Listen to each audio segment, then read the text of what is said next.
right, guys, welcome back to Rise and Grind. Happy Monday.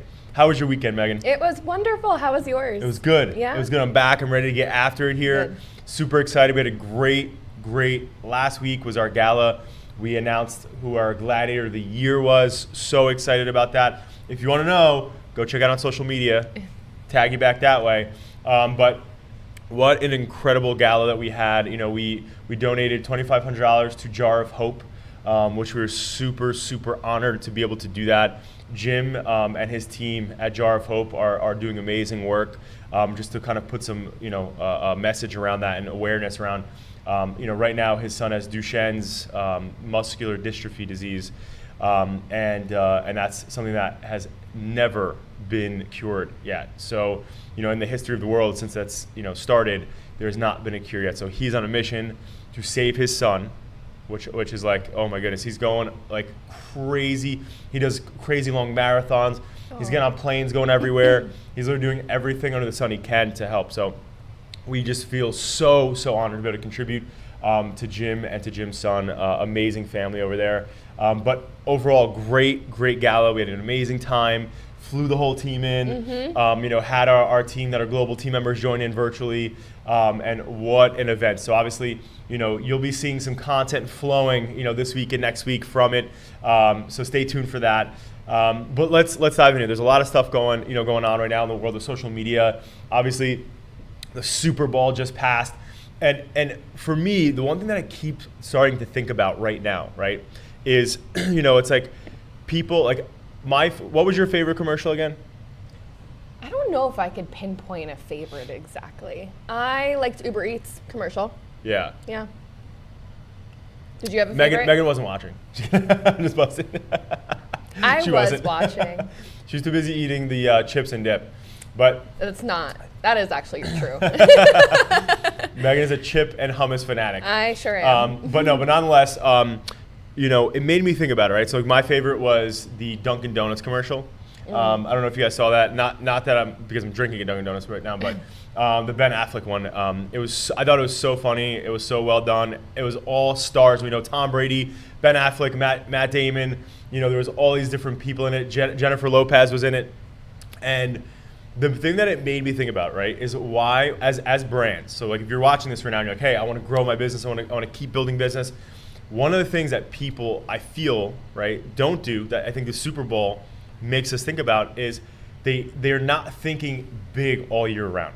Right? That's true. Like why would they not be, why would Ben Affleck not be in those commercials all year around for Dunkin' Donuts? Like why are they only, I get it, it's like when a bunch of eyeballs are on you, whatever. But like cool, funny, witty commercials like that, like would be great all year round, but nobody goes all out like that. And don't get me wrong, $7 million for 30 seconds, right? Multiple 30-second slots. But additionally, nobody thinks about like how much did Tom Brady get paid, J-Lo. So it's definitely well over a $15 to $20 million campaign. Yeah, of course. But my point is that for most businesses, small businesses, salespeople, entrepreneurs, solopreneurs, whatever, we think about it in that aspect. Oh, my busy time of the year is coming up. I'm going to do this. Like, guys, with branding, brand is so important, right? And I think when we talk about branding, the Super Bowl gave me that inspiration where it's like, geez, one day a year, these companies come out of the woodwork and just go all out, right? But as a business, as a small business that doesn't have these crazy laced pockets with billions of dollars, we have to be thinking that way all throughout the year. How can I stay out there? How can I stay relevant? How can I be educating my potential customers? How can I be showing my subject matter expertise? These are all extremely important things that help move your brand forward. And ultimately, when you think about Dunkin' Donuts, like I normally don't really drink coffee, right? But like one of the things that I think about is like people go to these major brands because they're there, they know them, right? Is Dunkin' Donuts the best cup of coffee? Everybody I always ask says it's not the greatest cup of coffee, right? I mean, I'm not a coffee drinker, so I don't know. But it does the job. Yeah, it gets the job done, right? I guess. So it's like, but at the end of the day, people go to these places, right? Instead of like these random, hole in the walls, right? Because it's a brand, they know it, it's consistent. So it's like you have to build that brand. A lot of times people like, especially in the small business world, they think, I can't invest money in branding because I need leads in today, which I understand. Obviously, you need your money to work for you and come back. But when you have a solid brand, the difference is that means that you're known, right? If you're a brand, that means people know you, they know what you're about, and they understand your vibe and like what you're doing, right? Like that's, and they trust you more. They'll purchase from Right. you because they trust you. Right. As opposed to a brand who you've never seen before at all. Nobody knows about them, and then you're served an ad. Are you Right. gonna click? Yeah. So point being is, you know, there are ways to build a brand organically, right? Then there are ways to build a brand being on billboards or being on digital media, you know, and ads and, you know, TV commercials and all this different stuff. But it starts with one thing. It starts with you getting out there and building good content on all the social platforms that we're always talking about. So you creating content on Facebook, on Instagram, on LinkedIn, on Twitter, aka X, you know, YouTube, all those channels, and getting yourself out there, right? Like like a perfect example I think about is real estate agents, right? Real estate agents, mortgage brokers, these are spaces where these salespeople are constantly posting stocky things that they're getting from corporate or from some company that posts random articles about the town or about loans or about real estate. And most often, people will never engage with that content. So you have to create your own content, create your own market updates, create your own videos of you going out there. Point being is you have to start. In order to build a brand, people have to know what you're doing and they need to see it consistently. So you have to start. Don't be the Super Bowl, you know, ad, you know, type of, you know, theory where it's like, let's just go all in once a year. No. Like you need to be doing it consistently. And I don't want to hear, well, I don't have, you know, the money to be doing X. Like, guys, you pick up your phone, you start creating content, you know, and it doesn't have, nobody expects you to be a Hollywood actor in the beginning. You just have to get started so you can get yourself out there. Bottom line. Right. Yeah, absolutely. Yeah. Have you seen the Apple Vision Pros? Yes. They are crazy looking. Yeah. And I think they're really cool. But I keep seeing people walking on the street just kind of like poking and Yeah. grabbing at the air, and that feels a little weird. Yeah. I think it's weird, like for instance, with the Meta Quest, Yeah. right? Because I have the Oculus. I guess it's called Meta Quest now, but I have the Oculus, and like that was never a thing. Yeah. But actually, the Quest that I have the second edition, I think, of Quest. They were not set up to be outdoors though. So like for instance, like in the past, like when I first got them, I was like, all right, I want a huge play space. So I went in my backyard, and it was like the sun exposure, It didn't like work. the camera's like it can't pick up Yeah. the boundaries. So, but it is weird though, like because to me, I don't want to be outdoors on my like and having. I mean, it could be cool if I was in my backyard. That's different. Yeah. I don't want to be in public, and you're like you see people in Times Square. Yeah, like, exactly. why are you doing that? Like, Right. what Just the hell is kind the of point of poking that? and grabbing at the air. It doesn't make any sense. Yeah, I don't know. I think it's really cool technology because it's essentially putting your phone through the lens of your eyeball, right? Like Yep. you have access to all of your apps, and I've seen people who are using it for work, which is cool. I saw an engineer who had, you know, screens up all around Yep. him, which that component is cool. But walking out at a coffee shop with them on, I don't know. The challenge right now. So I saw. So one of my buddies actually got it, tried to use it for work, and wound up returning it within 3 days. Really? So what his feedback was number one, it was too heavy. Yeah. It like felt like it was like a helmet on his head. So it was like very. Like it's Did he get typical like the Apple. line? Like I picture it like snowboard goggles, like Yeah, you get like yeah. lines on your Yeah. face. Yeah, that he wasn't even saying that part. He said that didn't bother him. He said the first thing was the weight. Second thing was he said the only thing he could compare it to is like if the first time, like if you don't wear glasses and you put glasses on for the first time, and you wear them for a little while, and you take glasses off, how your eyes are readjusting again. Oh yeah. He said that like he got constant headaches. You know, that's a good point. I wonder if people's eyesight's going to change because of I don't know. that. Yeah, but so he said that he had headaches after. Makes sense. And then third, it was not as integratable with work products. So there's a lot of apps that are not in it yet that like he wasn't able to utilize or access that like he could on his laptop. So it didn't do all the things that he wanted it to do for work. So he said it's really cool. Don't get me wrong. Like if like you see the things where he's like, you know, you're cooking, you have it on, and you could like be cooking and like have the video next to you and like understand and do that. So there's a lot of cool things, but like what he needs it for, plus the headaches, plus the weight, to him was like just too much. And he said that like so for instance with the Meta Quest that I have or the Oculus, the travel case is like maybe this big, right? Yeah. He told me that the travel case for the for the Apple Visions were too big to fit in a backpack. Oh my gosh. So he's like, it's just bring super your bulky. iPad at that point. Well, Just right. So it's you like, know, or your phone that does the same thing. It's Yeah. interesting because we're seeing technology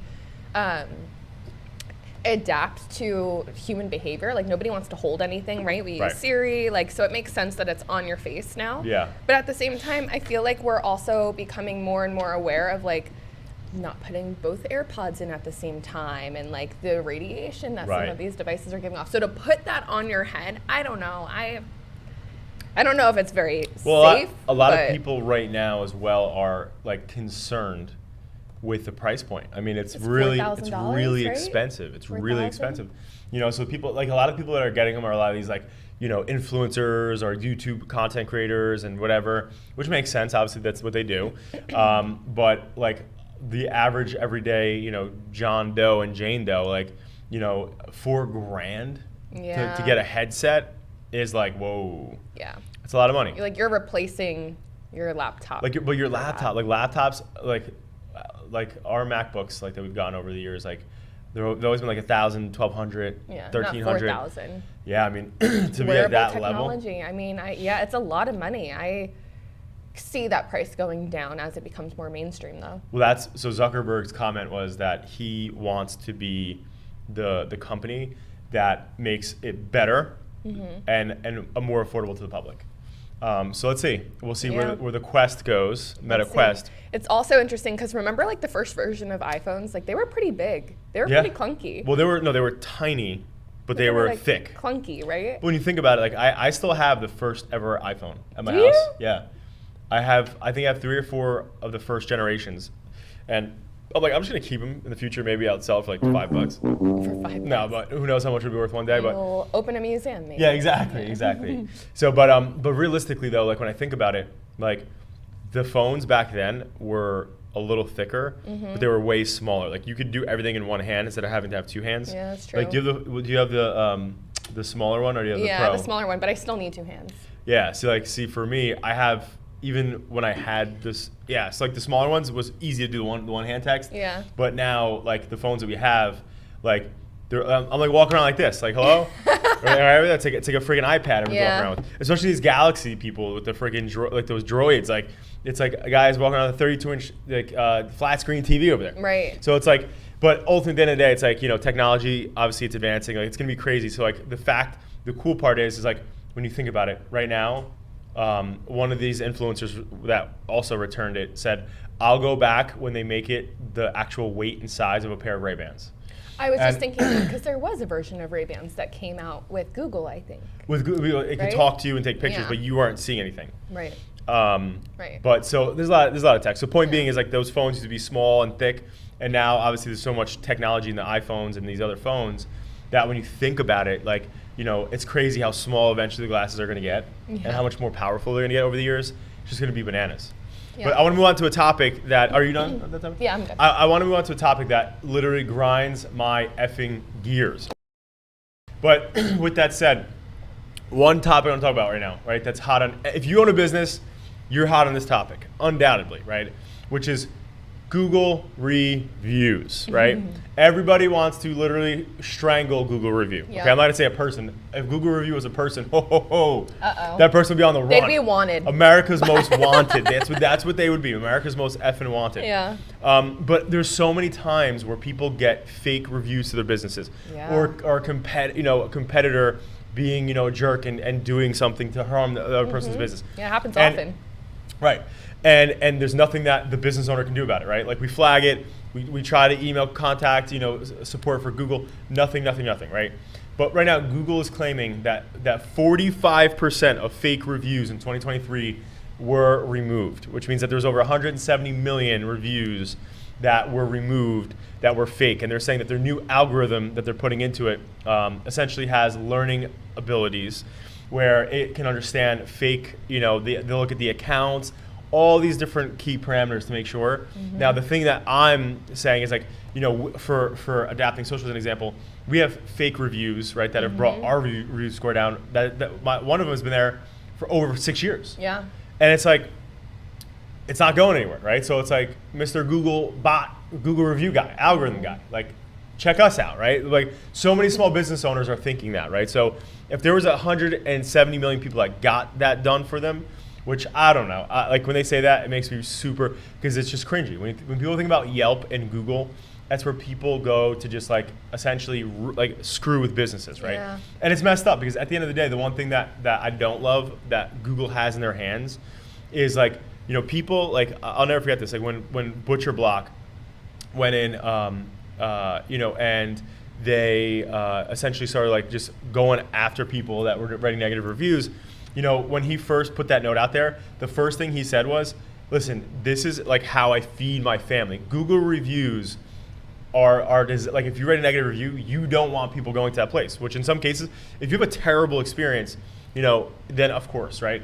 But what people forget to think about is that these small business owners, like, this is how they feed their families. This is how they are paying their employees. This is how they are doing the things that they're doing.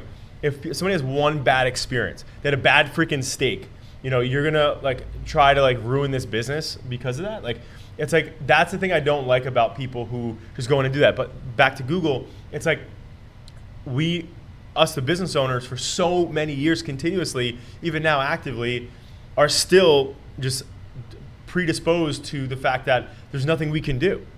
We're just sitting here and we have somebody negative or somebody fake write a negative review or like I said earlier, and there's nothing we can do about it. So right now Google is saying they're building algorithms to fix that.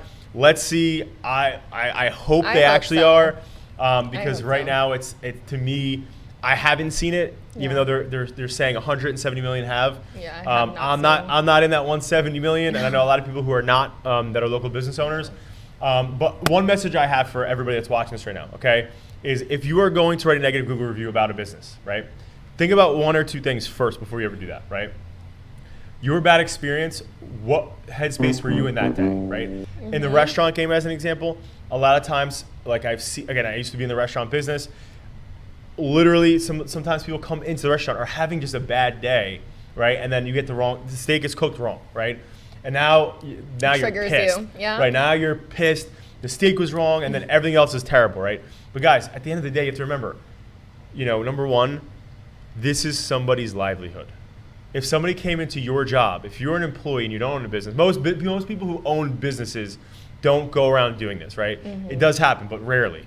But as an employee, if somebody was able to go into your place of work and say, Jane Doe is terrible, she's the worst, I can't even say, if I could write a -1 star or a -50 star about Jane Doe, I would. And now, boom, everybody in your workplace sees that. People are gonna stop coming to you for things. This is what you are doing to small businesses when you do that. Now, again, sometimes people are really wrong, right? So those circumstances I get, but I always, for myself even, like obviously, you know, I'm an entrepreneur, but if I'm ever in the position where I'm really upset about something, I want to get something fixed, right? So I will communicate it to somebody to get something fixed. Meaning, if I go at to that company, right? Right. Yeah. If I have a bad experience, like recently, I just had a bad experience with a contractor, right? I had a terrible experience with a contractor. I could have went and lit this guy's life up online, right? Yeah. And rightfully so. I could have totally lit it up, negative hype button, and it would have been rightfully so. But instead of me going and just going out there, you know, and being cyber tough, right? I called the owner of that company, and I had a great conversation with them, and I gave them the opportunity to do the right thing, you know, and I dealt with it that way. And I think that's the difference. You know, it's almost like we talk about how when somebody is constantly complaining about something, but they keep doing the same thing over and over again, it's like nothing's gonna get done. Right. So if you're genuinely upset, like, have the right conversation. And I know, I get it, sometimes those conversations don't end the way you want them to end, right? So then I'm gonna write a review, get it. But I'm just saying, it's like, it's for a person to write a review, it takes 2 seconds, and it's just unloading how you're feeling in that moment. But you're impacting somebody's livelihood. So I just wanted to throw it out there. I've seen business owners go through hell and back because of that. Yeah. You and know, for any business owners who do get a review and it's somebody that you've never worked with, you don't know who it is, right, respond to it and share that so that others can see that this is potentially a fake review. They've never done business with you, or maybe they did do business with you and genuinely had a bad experience. This is your chance to showcase customer service now for everybody else to see. So yeah. So point being is like, this is like a little light of hope for all the businesses out there that are like, hey, there's nothing I can do. I just got screwed by this Google review, you know. And listen, we live in a world now where people do their due diligence, they do their homework, which they should. And so they'll go to these review platforms and check it out. And there's a lot of times things that are filled there that hurt these businesses, you know. And I think a lot of the times it's not just, you know. And so my point is, guys, before you do that, think about how you can impact somebody else's life. Even if you're mad in the moment, right? Your life goes on, you know, you move on, you forget about it, you wrote that review, but that stays with that business. It doesn't leave. Right. So you're hurting them in perpetuity, which in some cases I know people are like, yeah, screw them, I want that. But just really think about that, right? And then secondly on that point is nobody, like I would say I forget the actual ratio, I'm gonna botch it, but I think it's like over like 60 to 70%, like something high, right? Like that. Okay. I read this somewhere, of people who have great experiences never write anything. I heard that too. Yeah. So. And you should share if you had a good experience. But that's what I mean is like, so one great experience you've had, you know, one Google review for a small business owner that shares your great experience, right? That goes such a long way for that business. Yeah. So I want to share that. Instead of us being like, oh, I'm mad, I'm going to write a negative review, think about how you could help a small business owner by just simply writing a review about how your great experience, the food was great, the service was great, this is great, love this person, the installer was this, blah, blah, blah. It helps these small businesses so much, and typically we never do it. We're always asked by the business if you can do it, right? You ever notice that? It's like you leave a service, they're like, hey, do you mind leaving us a 5-star review or a review? It's like most people, when they're having a good experience, nobody knows about it. Having a bad experience goes to Google. So just something to think, you know, in our minds. Like, and it's like the Super Bowl thought from before. It's like people typically only think about crushing ads one day out of the year, right? Super Bowl. For small business, it's Small Business Saturday. Oh, I'm gonna go support local small business. Okay, it's Small Business Saturday. Let me go. But a way you can do it without spending any money is just, even if you had a past experience at a local boutique, I always used to go there or whatever. Just go write them a nice review. It helps them, right? It helps them go farther. Anyway, I'm gonna get off this rant here, but so let's see what Google does. You know, it'd be interesting to see if they actually do it. Yeah. But we'll see. We'll monitor it. We'll go from there. Okay. We have a few different Google trends happening right now. So Pinterest is going to be partnering with Google now. Which is really interesting. Google's trying to partner with everybody. I was going to say, a few months ago, we were talking about how TikTok. Google and TikTok, are partnering, or there's rumors that they're partnering together. Yep. From an organic standpoint, and now from a paid standpoint, Pinterest is partnering with Google. So when you launch Google Ads, display ads specifically, you can now choose to place them on Pinterest in front of a whole new audience. So this is right after you can launch Google Ads through Amazon as well. There's an Amazon connection. Now you can do it through Pinterest, which is really interesting because, especially from a visual component, when you think about display ads, I'm sure we've all seen, you know, a display ad show up on YouTube or perhaps on Amazon, and they kind of blend into the background. Right. Of what you're looking for. On Pinterest, people are specifically looking for visuals, right? It's something that you're navigating the app for. So I think they're going to stand out much stronger than on the other different placements. 100%. Yeah. And then we also have another Google update with local services ads. So this is an automatic update. If you are running local services ads right now, they are testing a new feature called direct business search. So what that does is if somebody is searching for one of our competitors and we have direct business search turned on and linked to that competitor or business, we will show up for that search now. So it's giving a lot of small businesses the opportunity to be visible for competitor searches, but there's also a lot of questions surrounding, you know, am I going to pay for a search or a conversion that would have happened organically? And that really depends on the search strategy, right? Like, not a lot of businesses focus their search strategy on competitor keywords. Right. But it is a good paid ad strategy. Yeah. It is. And at the end of the day, back to that, like, you know, back to what we were saying before about building a brand, right? Or being visible in these locations. Guys, when you look at all of the people in your industry that are crushing it, right? Whether you're in the gym space, real estate, medical, whatever, right? The people that are really winning and winning big, they're like what I'll call, you know, billboards, meaning like whether it's on digital, you know, whether it's whatever, they're placed in the proper places like this because they want to be there at opportunities that customers or potential clients are going to. Right. So again, another good example of that, and taking advantage of it is up to you to make happen, right? Obviously you need help, we got your back, but it's like these are areas you have to be focused on. Right, yeah. You have to think about search intent and also different channels. You can't focus only on one channel anymore, which is why Google partnered with Pinterest, they partnered with Amazon. You have to be on so many different placements and channels in order to reach a wider audience and create those touch points too for trust. 100%. Yeah. One tool that I want to share with everybody that has been like instrumental into us getting in front of some of the big people that we want to get in front of, like prospective client-wise, prospective podcast guest-wise. There's a tool on Google Chrome extension called Hunter, okay? If you don't have that and you're in sales, I don't know what you are doing.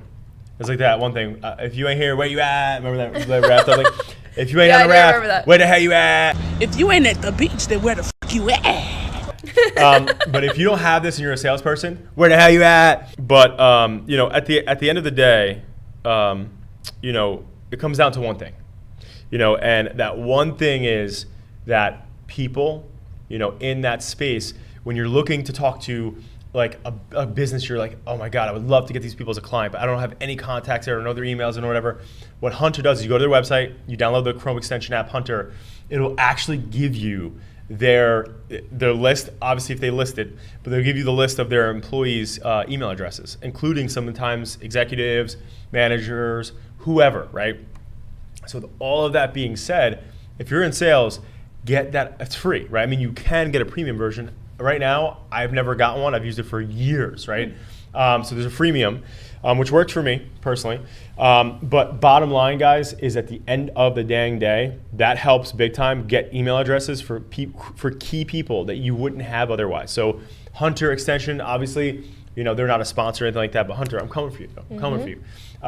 But bottom line is it helps you get email addresses that you would not else have, right? So big thing, Hunter, you know, extension, and I highly recommend getting that because it helps. It's free. It's a no-brainer. So if you're in sales, definitely check that out. Or even if you're, again, whatever industry you're in, if you want to get in front of a key player that like you don't know their contact information, it helps you get in front of that key player.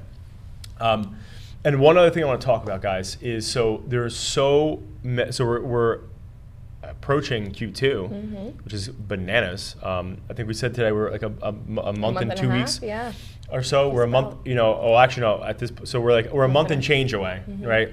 And you know, being a month and change away, one of the things that, you know, that I want to share is that, like, you know, we're going to a point where I have so many conversations with entrepreneurs, salespeople, executives, whatever, about how, you know, every year they have these goals to like build this brand or to like really get out there and do, you know, what they want to do, and they just never got started. And that kills me. That's the one thing that kills me more than anything, is when people have some intentions or goals and they have great intention behind those goals and never wind up achieving it because they just never got started. It wasn't the perfect moment. It wasn't this. Yeah. And I want to end with this. And I heard this and I love it, right? So in most cases, when you know that saying, ready, aim, fire, right? So I heard this saying, you know, because in theory, right, that's ready, aim, fire. So be prepared, you know, and get a good shot, bam, right?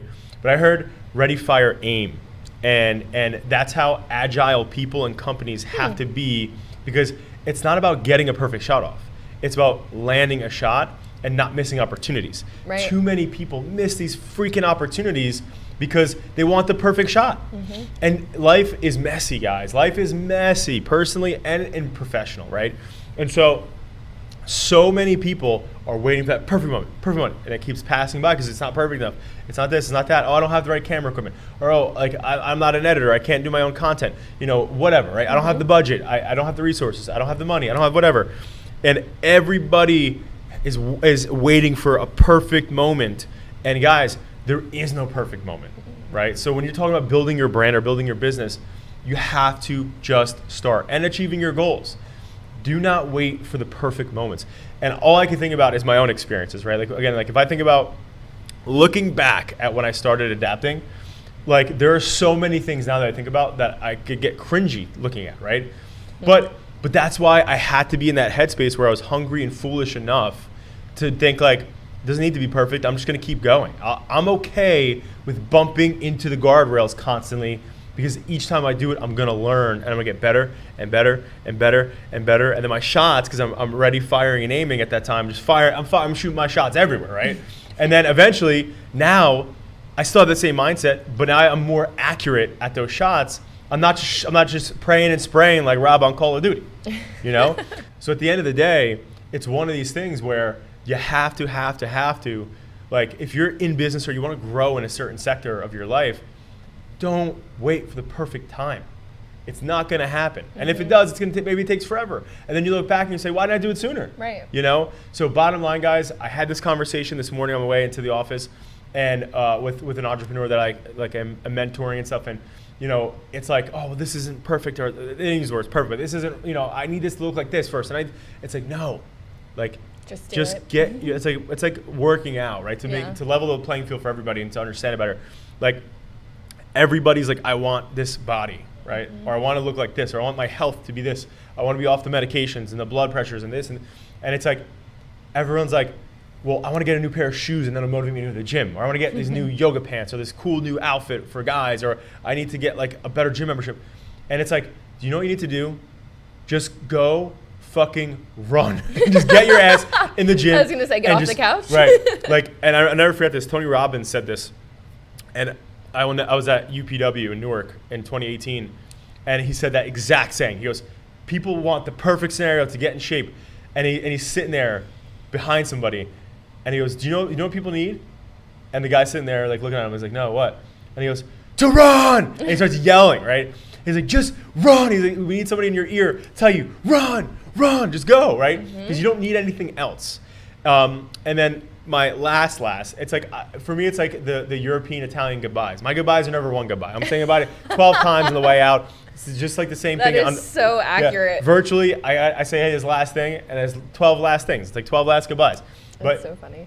Point being, on my last one, or my second last one, because I'll probably have a third one, is there was one thing that I think about that I said to this person this morning that made me think in this scenario, outside of the whole, you know, don't wait for the perfect shot. You know, again, I'm a big believer now in it. I love the saying, ready, fire, aim, right? Recalibrate later, right? You don't have to worry about it now. Just get a shot off. But, you know, when you think about, a couple weeks ago we were talking about happiness and stuff. Yeah. And when you think about happiness or fulfillment or whatever it is that most people are after here, right? One of the things that blew my mind in a book that I'm rereading again. By the way, I can't even tell you guys my stats around my book stats with Headspace. I'm like the bookworm of the century.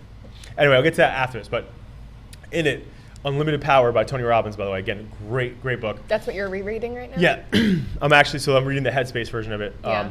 But nonetheless, so in it, they talk about how when he interviewed most of the billionaires, presidents, the best soccer players in the world, the best football players, Tom Brady, you know, the richest hedge fund owners, like all the most successful people in the world, whatever they're in, charity, money, sports, the one thing that he found a common pattern in is that every single one of those people, without the money, without the fame, without the nonprofit success, without whatever, they had everything that they needed to be just as happy before all that happened. All the tools that they needed to be happy, they already had. I'm sure. And he interviewed people who have had it all and lost it all too. Yeah. And found that level. So my point is that all the mechanics of what you think life should be like at the peak of your mountain, all of those feelings are already inside your body, right? And it's tough to get to that place, but you have to push yourself to get to that place. And so we're saying ready, fire, aim, correlating the two, right? Guys, you have to just start doing it and understand that, like, if you fall in love with the process of bumping into the guardrails, of missing the shots, of doing those things, you go into this mode where most people don't live. Most people, when they lose or they have a terrible day or a terrible week or a terrible year, they're dragging, they're sulking, they're like, oh, like nothing's going my way. But when you fall in love with that process, which sounds sick in the head because it is, you become a different person and you live a different life. And I think ultimately, when I think of like reading that book and like what he said, what Tony Robbins says there, and that's how I've been living my life, you know, for the past couple, probably like 7-8 years. It's like, it changes the way that you view life. And so at the end of the day, you know, ending off this Monday, I hope you guys inhabit in your own way, ready, fire, aim, because do not let the pursuit of perfection stop you from making progress. It happens way too much. And the people who are the most successful people that we know of in this lifetime, right? Like the Jeff Bezoses, the Steve Jobs, you know, these people, Jeff Bezos had a table like this made out of a door that he created because he didn't want to buy a desk, right? Steve Jobs was adopted and was sleeping on college room doors. I mean, he was like a hippie, right? With no money that had an idea on LSD, right? So it's like, there's all these stories of people who were nowhere near perfect. But over time, what happened? Their firing got more steady and more accurate and more accurate and more accurate to the point where now, boom, again, Apple, the most successful company in the world. Amazon, one of the most successful companies in the world. But it didn't start that way, right? So point being, have an amazing, amazing week ahead, guys. And keep in mind, Q2 is approaching. So whatever goals you're after for your company, for your business, I hope you're getting after it. Thanks, guys.